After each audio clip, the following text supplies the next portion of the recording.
Уктуңуздарбы, Кыргызстанда азыр электрондук сом жана электрондук доллар даярдалып жатат. KGST бул 1 сом, USD KG бул 1 доллар. Дүйнөдөгү эң чоң крипто гигант Binance'тын негиздөөчүсү Чанпен Чао бизге Кыргызстанга өзү 2 жолу келип жардам берип кетти. Андан да маанилүүсү, президенти Садыр Жапаров жакында эле АКШга барып, Дональд Трамп менен болгон сүйлөшүүдө да ушул санарип акчаны талкуулады. Демек, бул жөнөкөй бир компаниянын оюну эмес, бул мамлекет өзү колго алган эл аралык деңгээлдеги өтө чоң жана олуттуу долбоор.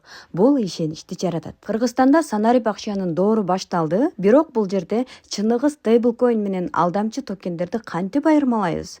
Дегеним, азыртан эле Кыргызстандын токенин алып койгула, өсөт деп атышпайбы? Алып алгандарды дагы көрдүм. Эми эң башкысы эл жан талашып алып жатат деген USD KG токендердин 99% скам. Алар 100% өсөт деп убада беришет, бирок алардын артында эч ким эч нерсе жок. Ошол токенди алдап чыгарган адам гана байыйт. Экрандагы бир канча токендерди мисал кылып койдум, аларды сатып албаңыздар. Себеби стейблкоин бул курсу туруктуу санарип валюта болуп саналат. Ал ар дайым бир валютага, мисалы сомго бирме-бир катышында байланган. Баасы өзгөрбөйт, ал жөн гана сомдун санарип формасы. KGST, USD бул сиздин акчаңызды Москвадан Бишкекке же Бишкектен Ошко 1-2 минуттун ичинде банктан 10 эсе арзан жиберүүнүн жолу. Бул банк аркылуу которгондой эле коопсуз жана туруктуу. Бирок азырынча күтө туруңуздар, толук кандуу колдонууга чыга элек.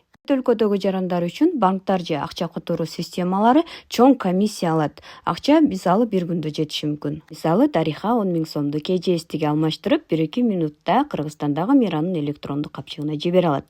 Комиссия өтө аз же жокко эсе.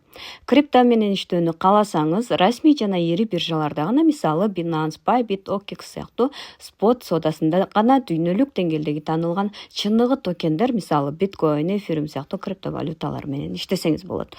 Коопсуздукту сактаңыз, бул видеону бөлүшүңүз.